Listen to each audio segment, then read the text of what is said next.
I believe that's And up we now, are right? there. It Look at looks right to that. me. Done this once or twice before.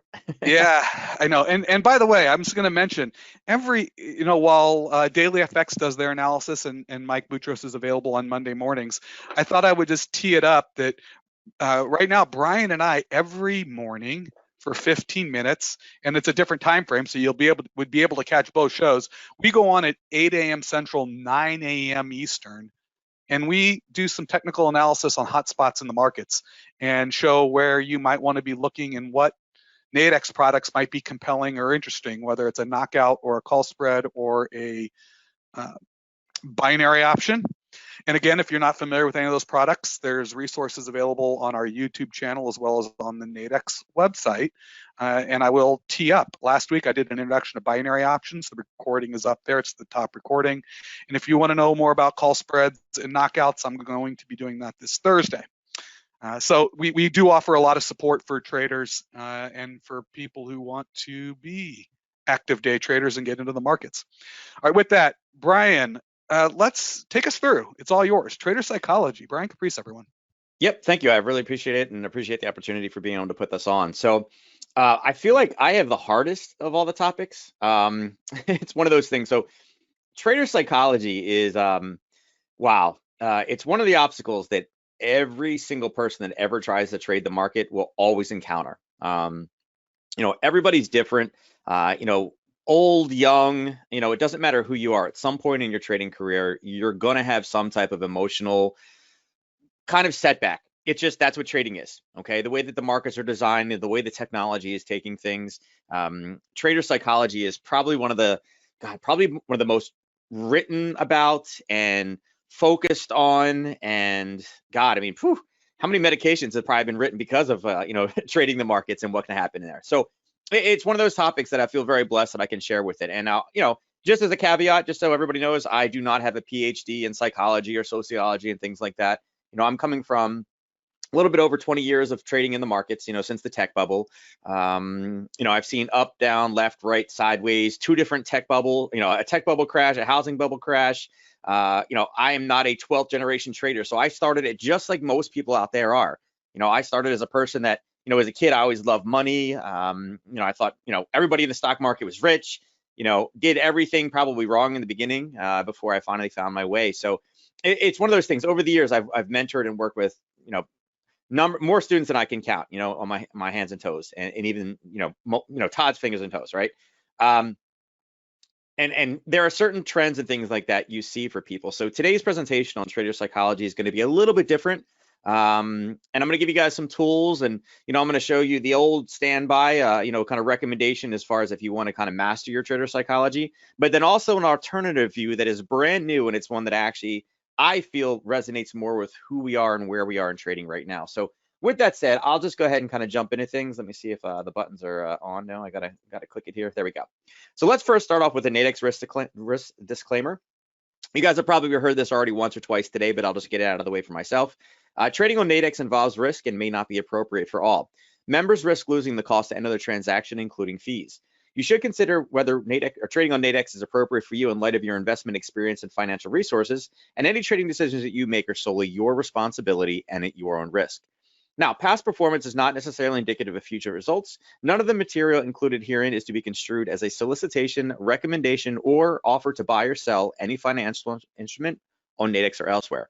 Nadex is subject to U.S. regulatory oversight by the CFTC, and Nadex is a registered trademark of the IG Group. All right, so with that, let's go into what we're going to cover today.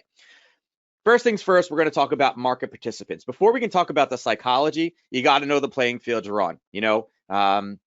You're not wearing your baseball shoes, having a catcher's mitt, stepping on a football field. So we need to make sure that we understand at its most basic level, what is the arena that we're stepping into. All right. Then what we're going to do is we're going to talk about kind of the trading psychological wave, kind of how our emotions are flowing up, up, left, right, sideways, all these different directions, and what it does to us being human beings. And then we're going to go into kind of knowing yourself and the emotional downfalls that are associated with trading. Then we will cover basically the players, and not only who the players are, because we kind of cover that next, in participants, but what are the players' motivations and what is driving those motivations, and again, what are the downfalls of them. Then we're going to cover knowing you, right? Knowing your trading in itself, and really what can you control, and really what you should be focusing on. A lot of people are focusing on the wrong things, and again, listening to the wrong people. And then last but not least, I'll leave you with resources, and I'll just tell you right now, the last slide I have today is kind of a parting quote. It's definitely something I want to make sure you guys are all around for, because it definitely resonates with me and all the students that I work with. All right. So first things first, this is the first fact I'm going to lay on you guys today. If you didn't know, it is absolutely impossible for me to cover everything you possibly need to know about market psychology in 45 minutes. If you guys can see this, I did a quick search on Amazon. I love Amazon Prime. I'm a big believer in it. Love it. Just type in market psychology. I got over 5,000 results on market psychology. All right. Could I teach you over 5,000 books worth of information in 45 minutes? No, absolutely not. But today will hopefully be a different take, and I want to make sure you get a few good golden nuggets. And like I said, in kind of the resources section, I'll give you the tried and true standby that almost every single trading educator will tell you need to read. And then I'm going to provide an alternative one that I highly recommend you guys take, kind of a look at, because it's a different way of looking at things. And again, typically what's different is what works inside of the markets these days. All right. So let's talk about the market. Now, what is a market? When I say market psychology and trading psychology, let's go back to its absolutely most simple, basic form. Everybody, again, get out of your chairs, sit, crisscross applesauce. If you have kids, you know what that is. Take a step back from everything, all the trading technology, all the news programs, all the computers. A market is nothing but buyers and sellers, okay? You have one group that is attempting to sell something and one group that is attempting to purchase something. Now, when we talk about the actual stock market, what we're dealing with right now, the commodities and Forex and stocks and indices, that kind of brings us into this realm, all right? I would say that there's really two main kind of battlefronts here, right? We have the investor versus the speculator. Okay, now that's one kind of thinking, all right? The battle between those two. And then break that down just a little bit more, and you have the institutional side versus the retail side. Now, can there be institutional investors and retail investors? Absolutely. Could there be retail investors and retail speculators? Absolutely, and that's where we fall into as well. Now, you may say, what does this have to do with market psychology? Understanding the mindset, the goals, and the objectives of each of these individual participants controls what you do, and more importantly, what you should be doing with your trading. Okay? Now, let's talk about this investor. Now, again, remember, you can be a retail investor or an institutional investor. Investor is more of a long-term kind of, I'm thinking about an investment, and there's many different types of investments, not just Wall Street there's many different things, gold, real estate, car. I mean, there's all kinds of different investments, but they tend to be longer-term thinking, right? They tend to be growth. You want an account or some type of a value to grow over time. They tend to be less active, right? They tend to be bigger money, right? Not many people have small, I'm going to invest 3 cents in this, right? You invest a lot of money and attempt for it to grow over time, right? Things that you'll hear investors saying are dividends, interest, passive income, okay? Again, why is that important? Their mindset is very, very much different than what you and I are doing on a daily basis, okay? Now, a speculator, kind of more what we are as far as dealing with Nadex and trading, is focused on price. We're not thinking 10 years down the road. We could be thinking 10 minutes down the road. We're thinking income generation, right? We will go long in trades and we will go short. There's not many investors that are looking to go short in something. They tend to be all kind of long-term trades, right? Buying something, buying and holding, right? Speculators tend to be a bit more aggressive. Okay, now why is this important? Again, you need to know who you're playing with, right? Are we playing in the arena versus other spectators, or are we playing against that investor, that longer term thinker? Okay, that's kind of stage one. Now, stage two is the institutional versus the retail. Now, institutional, right? This is banks and insurance companies, retirement funds, hedge funds, mutual funds, large investment capital, big money, right? All the kind of, again, cue the Darth Vader music here, right? all the evil people, right? And then there's the retail traders, and this is us, right? Oh, and I guess this one, it didn't, the slide didn't update the one. But retail traders, guys, is you and I, right? We are the at-home players. We are the small money in the pool, the little fish, right? That's who we are. Now, the big question of why these four are important and kind of where the kind of focus should be and kind of the framing of kind of where this discussion goes today is, as a retail trader, right, whether we're an investor or a speculator, who do we tend to get advice from? Who do we listen to? Is it investors? Is it speculators? Is it institutions? Right? Most of the advice and the things we get are all coming from that institutional investor. Now, as far as an institution goes, if we hear that X hedge fund or X, mutual fund is acquiring, I don't know, Apple for some part of, some reason, are they acquiring it in a speculative fashion? Or are they doing it on an investor standpoint? Because if you're a retail trader, right, and you're in this to make bucks over the next couple, weeks or things like that, and you see that there's a buy rating on Apple, what is their timeline? If it's an institutional recommendation on Apple for an investor who's looking to hold it for the next 5 years, is that absolutely the best advice for you? Answer is probably not, right?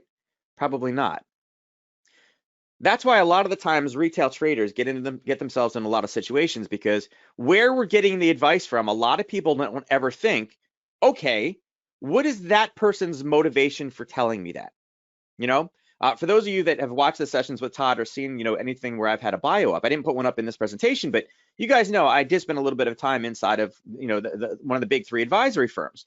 And it was very interesting seeing how they talk about the market and how they talk about what goes inside of people's accounts versus what I did as a retail trader. Even the way that you look at a chart and what charts you look at is absolutely 100% different.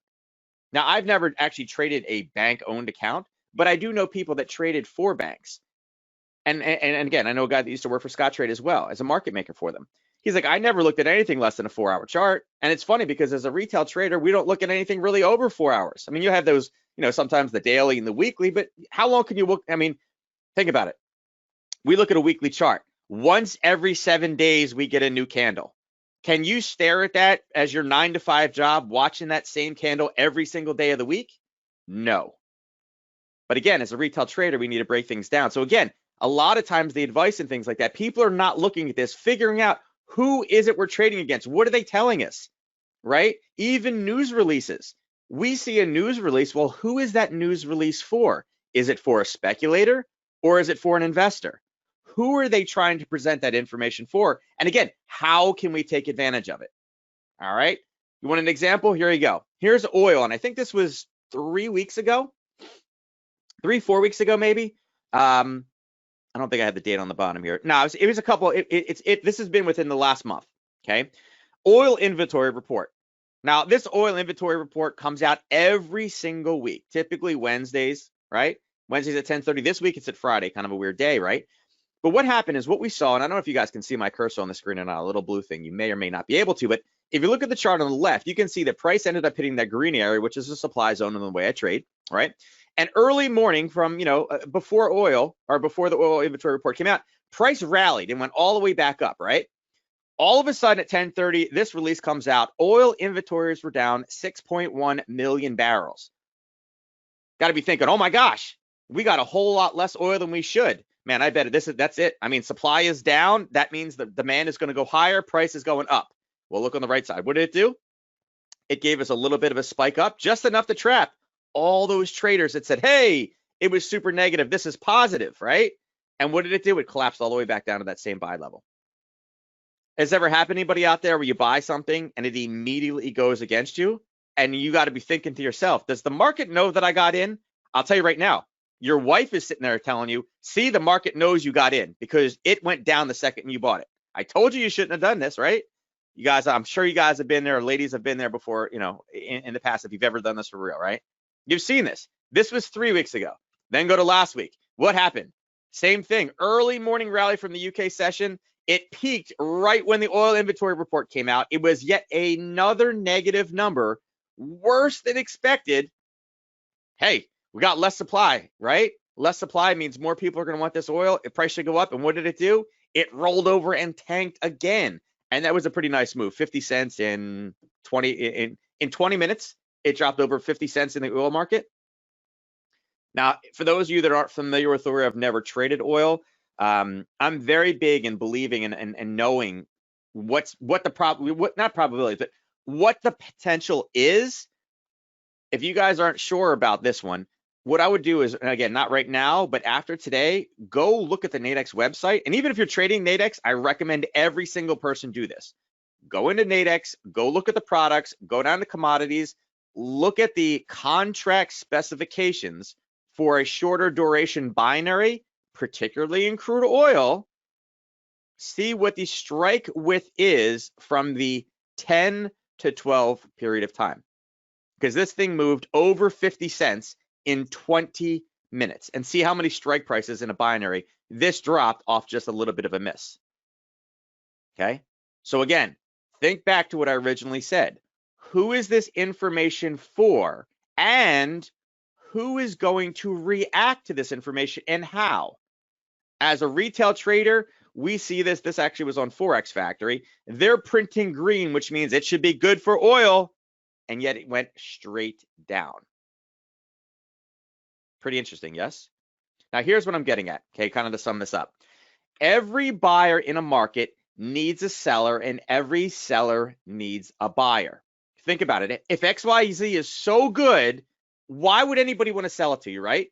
If Apple is the best thing ever in the world, who the heck is dumb enough to sell it to you? Nobody ever thinks about that. They just think with their, with their emotions and the fear, greed, ego, those kinds of things, right?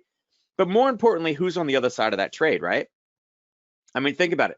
How many times have things been at all-time highs and it's like, man, I want to buy this so bad, I'm missing out. I want to, if it's so great, why would somebody sell it? I mean, because think about it. For you to buy something, somebody has to sell it. And vice versa. If you want to get out of something, right? Like if you're trying to get out, the only way to remove it from your account is for somebody to buy it from you, for somebody to take it. Guess who's typically on the other side of those trades? You think it's another retail trader? Or do you think it's institutional money? And now think of it this way. Could the institution with their large amounts of money maybe feed you information to position themselves exactly where they wanted it to go? Yeah, they could. Okay. But as a retail trader, we have to be prepared for that. Okay. We have to understand, where's the information coming from? Who's it coming from? What is their motivation? Is it designed for me or is it designed from somebody else? And most importantly, okay, how can you take advantage of it? Who is going to believe this information? What are their reactions going to be? What are they going to want to do? Okay. Now, again, I don't like to beat up any strategies, but you guys know I'm a price action based trader. Okay. I believe in supply and demand. I do not believe in support and resistance. Support and resistance is one of the basic, kind of not even 101. It's one of the most basic strategies that everybody out there knows. As soon as it breaks that one pivot, we got to go long. And what is the rule? You put your stop loss right below the end. Trust me, everybody in the world knows exactly what you're supposed to do. And if everybody's doing it, who do you think's selling it to you? Who do you think's the one that is selling it to you when it breaks through above? And who do you think the one that's buying it back for you when it crashes back below by the rules and takes you out of the stop loss? And then what does it do? It goes right where you thought it was going to go to in the first place. And you're just sitting there scratching your head like, what the heck just happened? I don't understand. And then you get frustrated, turn your machine off, go do something else, and you missed out. So again, you got to understand where a lot of this information is coming from. All right. It's just, it gets pretty crazy. Okay. Now here's that emotional cycle. Now I wasn't the one that created that. There's like 90 different versions of this kind of emotional cycle that people go through. And again, it goes back to greed and fear and buying and selling and that kind of stuff. But the important thing to understand here is most novice traders let their emotions control their trading, particularly in uptrend, right? As price gets higher and higher and higher and higher. I mean, look at Bitcoin the first time that got as high as it did, right? It got up into like 19. Everyone's like, it's going to 8 million, right? And then it crashed all the way back down to like 5,000, right? I mean, all those people, I mean, think about it. Imagine if you dumped a bunch of money thinking, oh, this is going, I'm going to make like $80,000 off every Bitcoin. And then it went all the way back down to 6. And you're like, oh my God, I've lost almost my entire investment, Just an example. I mean, there's been many stocks out there that have done the same thing as well, but it doesn't matter necessarily what it is, right? We had this optimism, enthusiasm, exuberance, euphoria, anxiety. When it starts going flat, you're like, uh-oh, wait, it's not moving. What's going to happen? Then all of a sudden it goes down a little bit. We go on that, it'll come back up. I'm not worried, right? I'm in this for the long haul. You start making all the excuses, and then it drops a little bit farther, and fear starts to kind of creep its way in, right? You're like, oh, and then despair, and now you're panicking. You're like, oh my God, and I'm losing money off the original price. Oh, what do I do? And then capitulation. I always have such a hard time with that word. Price starts chopping back and forth, and it tends to, this is what a lot of people will call, and again, an old friend of mine used to say this, like, this is the puke point. There is eventually a point where people cannot hold it any longer, and they have to get out, right? And again, discouragement, dismay, and then it starts to peak up a little bit. You're like, wait, maybe it's coming back.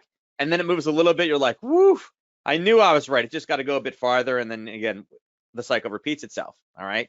Again, things are very dangerous for a retail trader or novice trader when things are going up, because again, there's big, greed is really setting in. Like, it's not very hard to make money when everything is going up. And that's when a lot of people get in. It's when things flip is where people lose a ton of money. And what happens is, in a downtrend, negativity typically overwhelms a dangerous trader.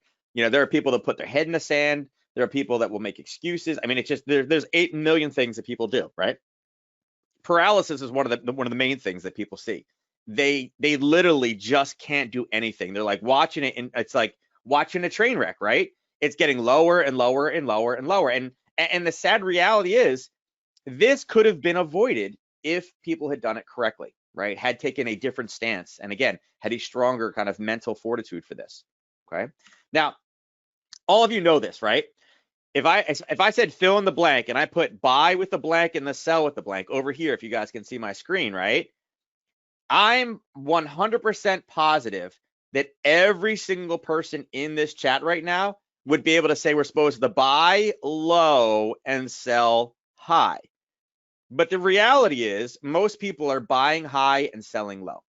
That's why are we buying high? Well, I mean, just look at stocks. I mean, we're going to all-time highs. We're going to new levels. The earnings were great. They've been driving forward. I got to get on this train. Yeah, but then there's a pullback. People are profit taking. You bought those people out. As it goes down, you're like, okay, I was wrong. You're tapping out, and you're selling low, right? I'm not talking about things like using a stop loss. I'm talking about you jumping in when everything is great, buying after a large rally in price, or vice versa, you're selling after a big decline in price. Why? Because of the emotions involved with it. So we all know buy low, sell high, but the reality is most people are buying high and selling low, or vice versa, selling low and then buying it back later if you actually do know how to short, right? A lot of people think that this is so elementary when they look at this, like, I don't do that, but think about some of the trades you place. Think about how many times that you've bought something and like, oh, no, it went down and I'm getting out of it. And again, when you sell, tends to be the bottom and it goes back up. It happens all the time because people don't understand the cycle of where we are inside of not only the buying cycle, but also, again, I wanted to buy it because everything looked so good. It was such a shiny star, but again, it burned out, and that's where we got out of it. All right. Let's talk about the emotional downfalls. All right. These are the three big. Most people say the market is nothing but just fear and greed. Okay. In this day and age, though, I would say that not only do we have fear, we have greed, but we also have ego. Okay. All human beings have ego. There's no ifs, ands, or buts about it. We're just born with it. We got to deal with it. Let's break down fear first. Okay. Fear of losing money is a big thing. You'll see people that get into a trade, they make a little bit of money, and what do? They get out. But then what do? They start losing money. Like, all right, I'm going to give it some time to breathe. I'm going to give it some time to work. All right. And they start making excuses. And what it is that fear of losing money, that it's kind of a joke that we used to have is we used to call it hopium, right? I hope this comes back up. But we all know this. Again, this is basics. What are you supposed to do? We're supposed to cut our losers short and let our winners run. But our brain tells us to do the exact opposite. We've banked some money. We don't want to lose it. Let's get ourselves out. And again, there are ways to avoid this, but this is one of the most common things of how fear controls us. Now, fear of missing out, FOMO, I'm sure you guys have heard that before, but that's another absolutely huge one in the markets. And again, we're at an all-time high. I should definitely be buying this, right? I mean, it's only just going to go, more and more and more and more and more, right? And a lot of people get it. I mean, think about oil, right? The first time, and I remember when this happened, when oil was in the 90s, and it was getting closer and closer, and all anybody could talk about was how long till oil hits $100. And there's a guy out there somewhere that has that first ticket of oil at $100 a barrel. I'm telling you, he was proud of himself. It's sitting on his wall. I was the first one. and now we got oil back down at 53. You think that guy is real proud of that right now? Probably not, right? But again, everybody wanted to jump on that train as it was going higher. And again, this is bubbles. I mean, look at the housing bubble. I'm sure many of you out there are familiar with that. It didn't matter what you did. You could buy a shack at the end of the street and it was worth $20,000 3 weeks later. Everybody was in real estate. Most of the people had no business being in there, but there was such a fear of missing out. Everybody's making money hand over fist. And what happened? Everybody got into real estate. And what happened? Bam, it came crashing down. Okay. Now, the fear of being wrong is the third one I'm going to throw in the fear category. And this is big too. As human beings, we don't like to admit when we are wrong, or we don't see that we're wrong because of, typically ego. But again, the fear of being wrong, a lot of times people think if, I get into a trade and it goes against me just a little bit, if I get out, that's it, I'm wrong. The part about this that is difficult for me as an educator is the fact that being wrong is totally fine, right? There's nothing wrong. You're not going to be right 100% of the time. Nobody is right 100% of the time. It's accepting that you're allowed to be wrong, and it's not bad. Like, we all think being wrong is bad, right? Admitting that you're wrong is great. And again, in trading, admitting that, and again, getting over that fear of being wrong will help save you guys tons in the long run. And it's a very important thing. And it's one of the toughest things that traders need to do, right? Now, greed. We all know about greed, right? Greed leads to a lot of things. Over trading, right? I had a student that his goal was to make $200 a day. And a couple months into it, he was doing very well for himself. He was up about $600 a day, right? And he used to trade for this little stock group that he had. And I asked him, I was like, so you're blowing your goals out? He's like, nah, not really. I'm like hitting them right on. I'm like, how? If you're doing your goals like $200 a day and you're up like 600 by lunch, how are you just hitting your goals? That's 3 times. He's like, well, I trade in the afternoons too. And he's like, I end up being up like basically 200 a day. I average up like 200 a day. So I was like, let me get this right. Let me get this straight.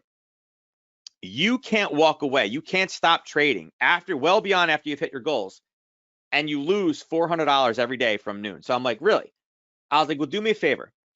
And I asked him, like, when are you meeting your stock group next? Go back to your stock group and tell them that you are losing them $2,000 every week that they're giving you the reins to make those calls. And he's like, what do you mean? I'm not losing them money. I'm like, no, you are. Because every single day you're losing $400, times that by 5, you're $2,000. I'm like, go back and tell them you've lost them $2,000 because your attitude, your greed to make more and more and more, well beyond what the established goals were, have led you to overtrading in an environment that is not suitable for you, and you're losing that money. And he put his head down and was like, oh, I see what you mean. I was like, no. This is not an admit. Go tell them that you're not, you shouldn't be trusted to do the trading anymore. And it went back and forth and things like that. And we drove the point home. But again, people will keep trading and trading and trading and trading and trading and trading. And the more you trade, then the ego and the overconfidence starts to step. And I can tell you personally, and I'm not scared to admit this. So the largest loss I've ever had in my life was actually in a currencies trade in the pound yen. I had 31 winners in a row, and I was still new to trading. It was a smaller Forex account. I was actually trading with my mentor this night, and we were playing a game back and forth. Again, we were doing like a bunch of different scalping, but I had 31 winners in a row. Okay. I thought I was untouchable, that I could control the market. It was in the middle of the night. I mean, even with my little tiny small account, I was like, I got this. This is cake. I had 31 winners in a row. How could I go wrong? Well, the next trade we got in, I was 100% sold into it, but my mentor told me, yeah, do it. And I was like, all right, whatever. I mean, it's, whatever. I got this. I can manage this, right? I ended up losing about 60% of my account on that trade before eventually I was just like, listen, I can't take this any lower. No, you got to hold. It'll come back. I'm like, I can't. 60% of my account is gone now. So I went 31 winners in a row and then lost 60% of my account on the next trade. Why? Because I couldn't stop. My ego got involved, right? I way overtraded what I should have been trading. Again, I over leveraged the account. My ego got the better of me. I got overconfident.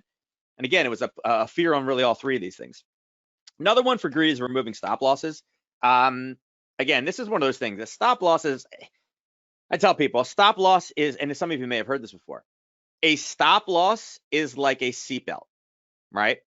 A seatbelt doesn't prevent you from getting into a car accident. A seatbelt prevents you from going through the windshield and potentially dying. And it's the same thing. If you don't have a stop loss in your regular trading, guys, you can lose your entire account. That's it. Game over, right? All your trading capital is gone. Okay. Now, luckily, and again, this is one of the things I like most about Nadex, is because it inherently has that, you basically can only lose what you put in plus the cost of the transaction. This tends not to be the issue over here unless you're way over leveraging the account, but that's a whole separate discussion. Okay. But again, greed is one of those things that it's like, oh, I'll remove the stop loss. And trust me, the professionals out there know where people put their stop losses. People love to make excuses. Oh, I'm just going to run. They're just running my stops. Okay, so put your stops in the right place. It's very easy to know where stop losses are because why? We're all taught the same thing. By who? The banks, the institutions, the professionals that are taking money from us. Okay? Gave you that example about support and resistance. Everybody knows where we're going long and where we put our stop loss. Great. If I know where your stop loss is and I want to buy this, what do I got to do? All I got to do is put my buy orders right below where you're trying to get out of the trade. And then I will gladly save you when you can't wait to get out of this trade. And when you sell it to me, I'm going to jump on the wave and I'm going to go back up and I'll make all the money off of what you wanted to do in the first place anyway. Because why? I know where your stop losses are. Okay. Again, you got to think about it differently. Now, ego is the biggest killer of them all, and it combines kind of both, together. Some people have an issue with not being the best. I don't care. I'm not the best trader in the world. I don't care, right? My job is not to be, better than, John next door. I don't care, right? If I was competing against John and that's my only focus, I'm missing the grand, the bigger picture of things, right? Trying to be better than the next guy is one sure way to kind of, again, you're not that person. Your life is different than that person. You have different needs than that person. Trying to compare yourself to that person, again, always an issue, right? Not making as much as another one. As an educator, it's a very interesting world, okay? It's one that it provides, and just a teacher in general, right? I come from a family of teachers. Teaching someone else a new skill is one of the greatest things that anybody can ever experience. And as a trader, when I get testimonials from students that I never thought I would be able to do this and I've made money, there's nothing better than that for me as a teacher and instructor, okay? At the same time, you see a lot of people out there and they're like, well, I made $75,000. And people are like, that guy must know what he's doing. It's like, well, did you ask him how big of an account he started with, or how much did he lose to get there, or how many accounts did he blow up? Like, is that a good example, or was that a scratch-off lottery ticket win? People don't really look into it because, again, we shouldn't be comparing ourselves to other people. You need to establish an individual plan for yourself and follow that path. Now, you can have mentors and things like that that help push you forward, and they should be the ones that help you craft the goals to kind of extend yourself. But comparisons with other people, it leads to nothing good. And again, revenge trading. All right, I lost this one, but I'm gonna get it back again. I'm gonna stick it to the market. That's a horrible way to do it because trust me, you're already off kilter because you lost. And then when you're trying to stick it to the market, yeah, you guys know how that one goes. It just gets worse and worse and worse and worse. It's like being in a casino, right? Next thing you know, you got that big guy with the real thick knuckles and all the rings that's pulling you out back. It's like, well, how do you expect to pay, Mr. Big? That's kind of what you're getting into there with the revenge trading. All right. So bringing it back into kind of who this market is. So like, these are actually not real people. I don't know a Matthew Rowe, Lawrence Shaw, or Terry Bryant. If there's any of you guys that are on this broadcast, I apologize right off the bat. These are just made up names and pictures. It actually came with the slide. I didn't do anything with it, but I added the picture on the left. All right. This is why we as humans have such a very difficult time, right? We're battling for the most part, not against people. Okay, we are battling against, and when I say bank, I mean like the banks, the institutions, the big money out there, the big players, right? They have no emotions, and whether it's a computer or an institutional trader or not, they only do what they're programmed to do. They're super fast. They know tons of tricks, but they follow the rules. A computer doesn't have fear, doesn't have greed, it doesn't get nervous. Like a computer does not get sweaty palms, right? They don't get heart palpitations. Question whether it was like, was it that taco for lunch or did I have too many coffees? No, it doesn't have that problem, right? It can handle fluctuations. Compare it across my little play over here. Look at Matthew, right? He's the best stock analyzer in his group, right? This guy has 101 different indicators that will tell him every single thing he could ever want to know, but yet he's too fearful to actually pull the trigger himself, right? He's got every tool known to man, super complicated, probably an engineer, can't pull the trigger for real. He's great in demo, but he can't pull for real, right? Sound familiar? I don't know. Hopefully none of you guys out there are like that, but it's a very, very common. I would say of these three people, that's probably the student that I get the most that comes to me. It's just so fearful, right? I'm scared I'm going to lose money. I'm scared I'm wrong. My wife tells me I can't do it. My friends tell me I shouldn't do it as well. I mean, it's one of those things that this is one of the big people. And think about it. Everything that this guy has, right? all the fancy tools and everything like that. Do you think that the bank and the supercomputer doesn't have those same tools? And yet he's trying to compare himself and play against that bank. And again, you guys see where this one's going. Then take good old Lawrence, Mr. He's like James Bond, right? But he's like the 000, right? The man of action, 3 years running, most blown accounts. All he focuses on is greed. If I don't play, I can't win, right? I mean, people say that all the time about the lottery, right? If you're not playing, you can't win, right? Got to be in there. I got to make it. I got to do every day. Buy and sell, baby. Buy and sell, right? And again, what type of plan does he have? He's letting his greed, kind of this, again, that hopium, kind of control his trading decisions. And they're like, if I lose, whatever. One of these days, I'm going to win it big. I'm going to win it big. And all you're doing is just giving money away for free. Like, go outside and just throw it in the streets, right? Somebody else will be able to use it out there and, stop funding these big banks and institutions. And again, I'm making kind of fun of these three different people, and you may have a piece of one or a piece of the other. And I'm not trying to pick on anybody in particular, but I'm just saying, I'm trying to take these to an extreme so you guys can kind of see how these emotions control you. And again, you may have made statements or actions in your past that are one of these three people, and I want you to change from those, right? Then you have Terry. Terry is the smartest guy of all his friends. He knows more than anybody, right? He pays for the secret sauce, the extra stuff. All right, well, who's the extra sauce? Who's the secret sauce and extra stuff coming from? It's the guy on the left. The banks and institutions are sharing with Terry what they want Terry to see. And again, because of his ego, because he thinks that the world revolves around Terry, again, you know why Terry is losing money. Okay? So they all have their own problems here. And again, you could be a part of Terry, a part of Lawrence, and a part of Matthew. But unless you realize these weaknesses that you have as an individual, the guy on the left that only does what he's told to do, has no emotions, can do it in the split second, less than a blink of an eye, with a bunch of tricks, who's going to win this at all? Right? Who's going to win this competition? Okay. Now, who are these bad guys I mentioned before, right? Mutual funds, hedge funds, banks. What about Warren Buffett? Is Warren Buffett one of the bad guys? I mean, Warren is definitely in the money, right? He's not telling you, hey, everybody should go buy this because he's telling you what he's doing, right? Most people base their recommendations off what good old Uncle Warren does, right?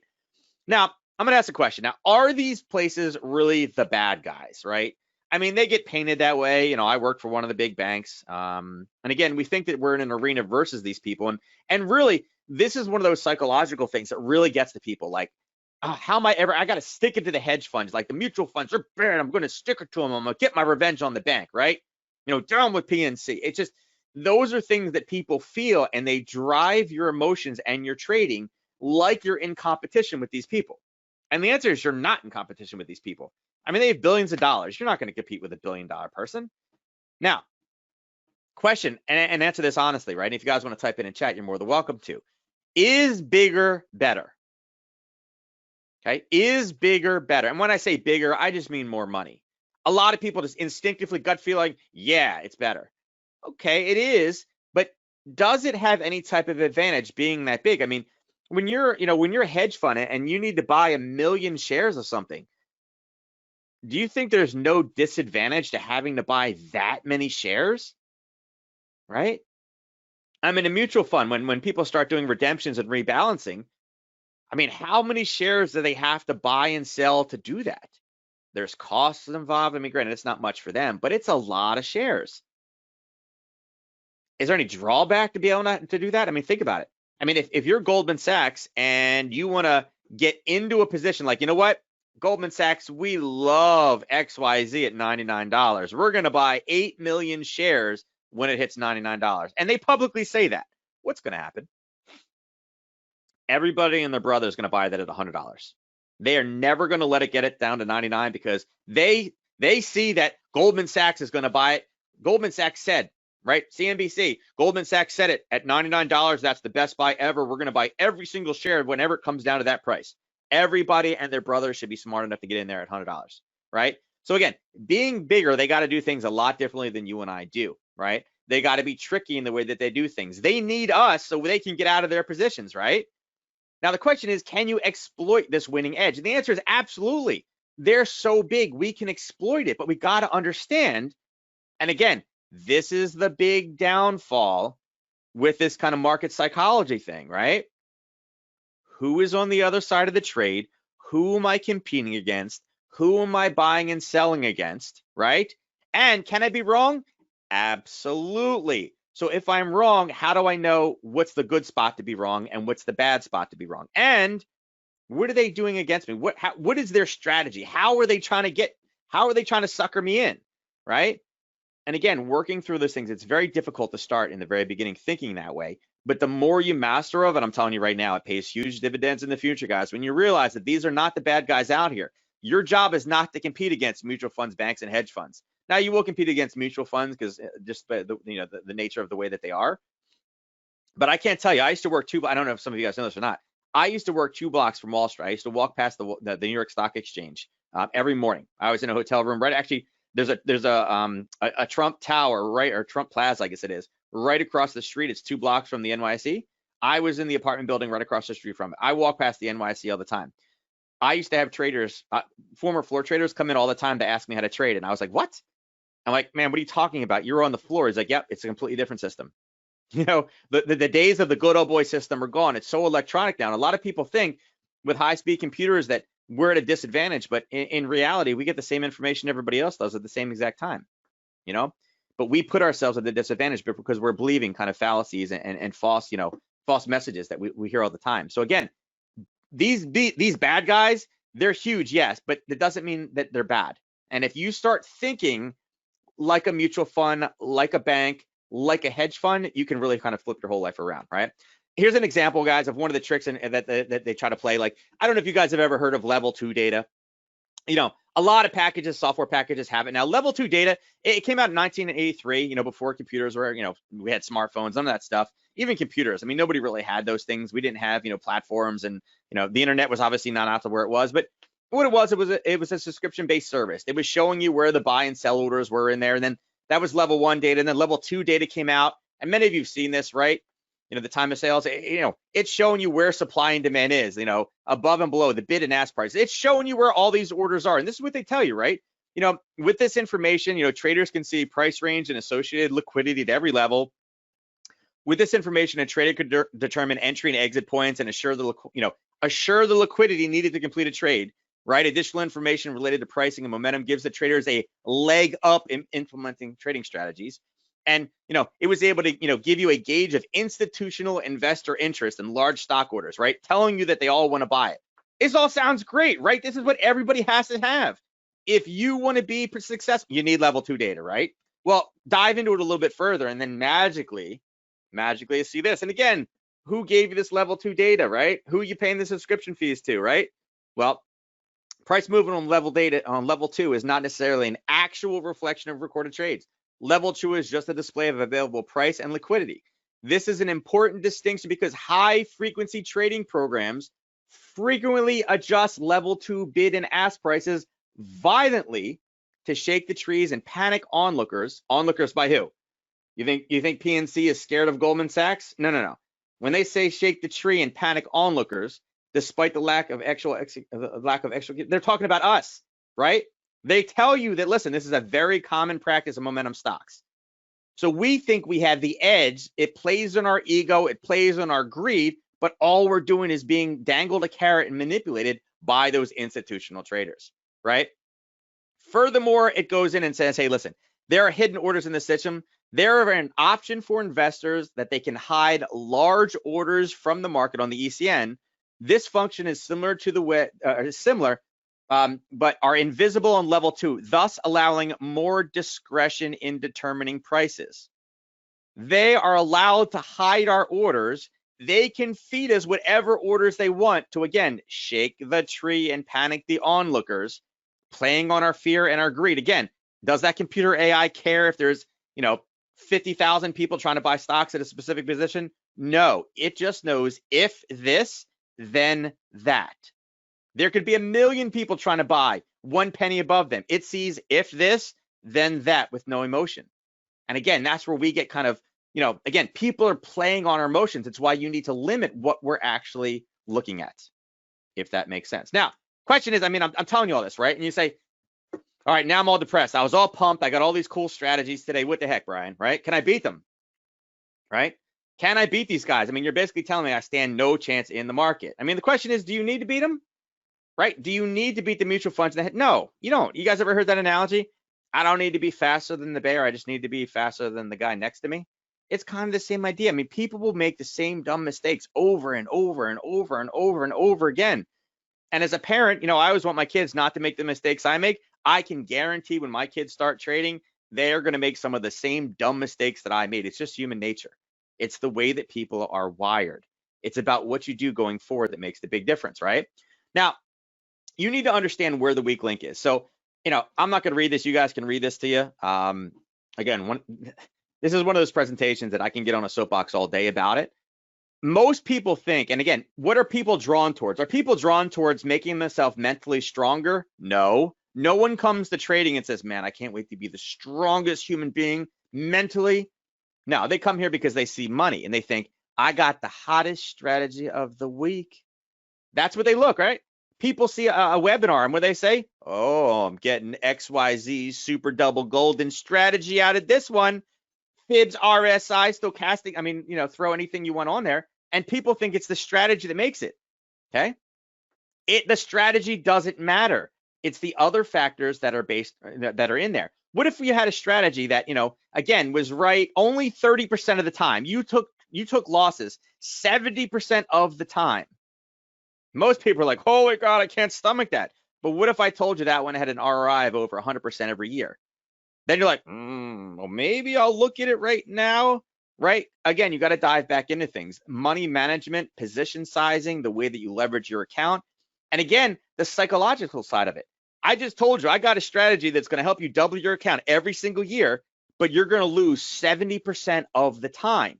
Psychologically, what is that going to do to you when you take loss after loss after loss after loss? Think about it.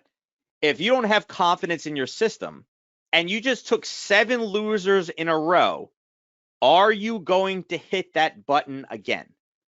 You just took 7 losses in a row. We know that the strategy is going to be wrong 70% of the time. Who's hitting that button the 8th time? Who's excited to hit that button the 8th time?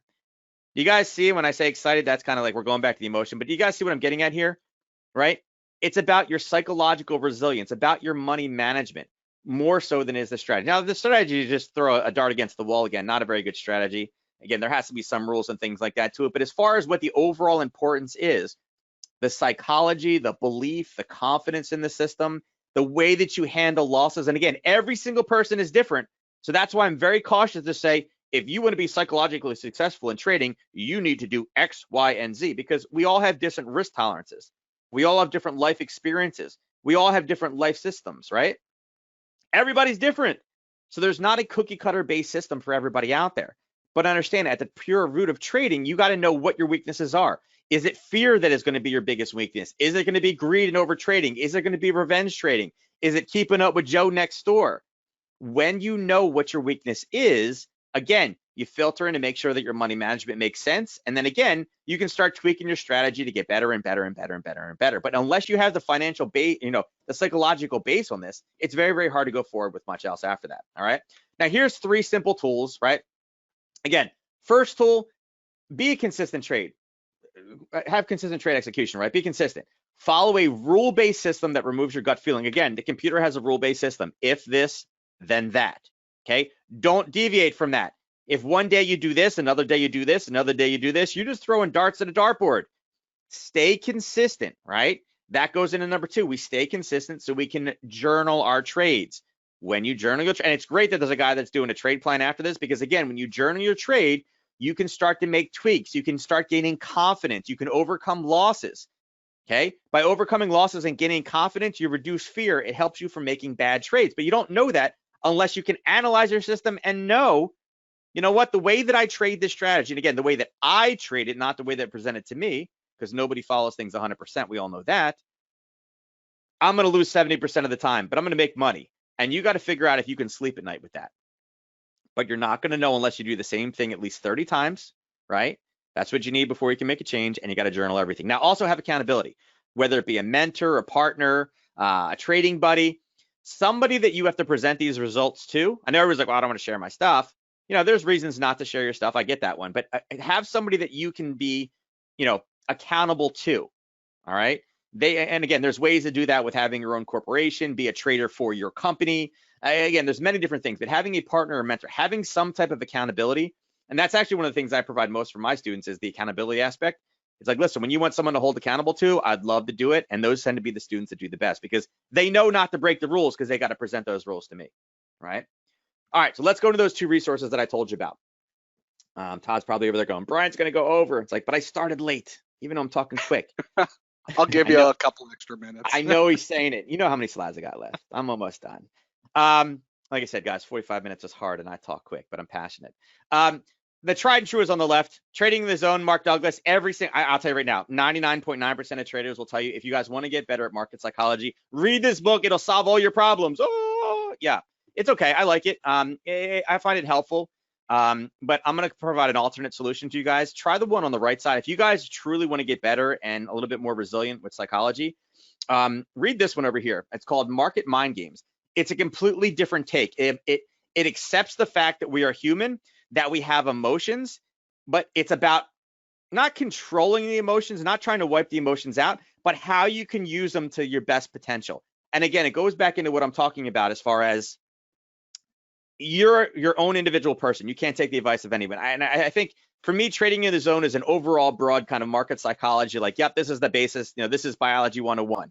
If you want to go into advanced physics, that's this market mind games. And it's a different thinking. Denise used to work for IBM, did some crazy stuff. Definitely a different type of read. But if you want something different that not everybody's going to tell you, go give this one a shot on Amazon. It's definitely, in my opinion, worth it because it's a different way of looking things than it's besides what everybody else is being told. So give that one a try. If you have any questions for me, directly, or like you say, Brian had a book and I don't remember what the heck it is, you guys are more than welcome to email me, support@keeptradingsimple.com, and I'll respond back. Or if you want, any of the slides I showed today, or wanted to talk further about this, you guys are more than welcome to reach out. The website, keeptradingsimple.com. You guys all know that you can catch me every single morning with Todd from 9 to 9:15 Eastern, the one time zone that matters the most. A little shot of Todd there. And then here's my parting quote that I told you before. And this is a quote from Uncle Warren. If you cannot control your emotions, you cannot control your money. Okay, I just want you guys to think about that. With that said, I'm out of here. I really appreciate the opportunity today, Todd. Thank you so much. And I'll see you tomorrow morning, buddy. Excellent. Brian, that was fantastic. Thank you a ton for that. Great presentation.